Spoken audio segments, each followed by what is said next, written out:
வணக்கம் நண்பர்களே. நம்ம சேனலில் தமிழ் சமையல் மதுரையில் ஆரஞ்சு ஜூஸ் எப்படி பண்ணலாம் பற்றி தான் பார்க்க போகிறோம். நம்ம சேனலுக்கு நீங்கள் புதுசுனா ஃபஸ்ட்டு சப்ஸ்கிரைப் பண்ணுங்கள். இந்த வீடியோவை முழுசாக ஸ்கிப் பண்ணாமல் பாருங்கள். இதுக்கு தேவையான பொருள்: ஒரு பழம் ஆரஞ்சு, நான் உரிச்சி வச்சுருக்கேன் ஆரஞ்சு பழம், 2 டீஸ்பூன் சர்க்கரை.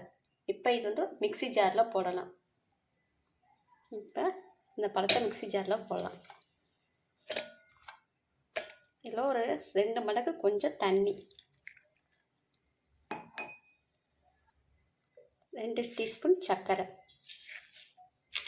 இது வந்து நான் ஒத்தாளுக்கு நபருக்கு சொல்கிறேன். இது டெய்லி நீங்கள் குடிச்சிங்கன்னா நல்ல வெயிட் லாஸ் ஆகும். 2 டீஸ்பூன் சர்க்கரை.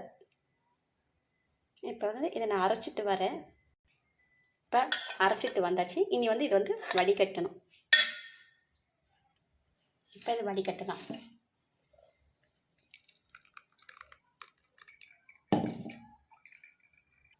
இப்போ ஆரஞ்சு பழம் ஜூஸ் ரெடி.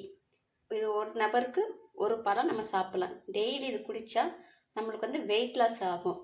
முக்கியமாக இல்லை விட்டமின் சி இருக்கிறதுனால நம்ம ஸ்கின்னுக்கு ரொம்ப நல்லது. இது வந்து குழந்தைங்க முதல் பெரியவரோட குடிக்கலாம். குழந்தைங்களுக்கு வந்து ஒரு நாள் விட்டு ஒரு நாள் கொடுத்தா அது நல்லது. டெய்லி கொடுத்தா சளி பிடிக்கும். அதனால் ஒரு நாள் விட்டு ஒரு நாள் குடிக்கலாம். முக்கியமாக இல்லை ஐஸ் க்யூப் எதுவுமே போட தேவையில்லை. போட்டால் அதுவும் சளி பிடிக்கும். நம்ம நேச்சுரலாக வெறும் ஆரஞ்சு ஜூஸ் இப்படி போட்டு குடித்தா அவ்வளோ ஹெல்த்தி. இதில் வந்து சுகர் ஆட் பண்ணுச்சா நீங்கள் ஆட் பண்ணுங்கள். இதிலே கொஞ்சம் ஸ்வீட்னஸ் இருக்கும். சில பேத்துக்கு சுகர் கொஞ்சம் தேவைப்படனால நம்ம சுகர் வந்து சேர்த்து நம்ம அப்படியே ஆட் பண்ணி குடிச்சிக்கலாம். நம்ம சேனலுக்கு சப்போர்ட் பண்ணுங்கள்.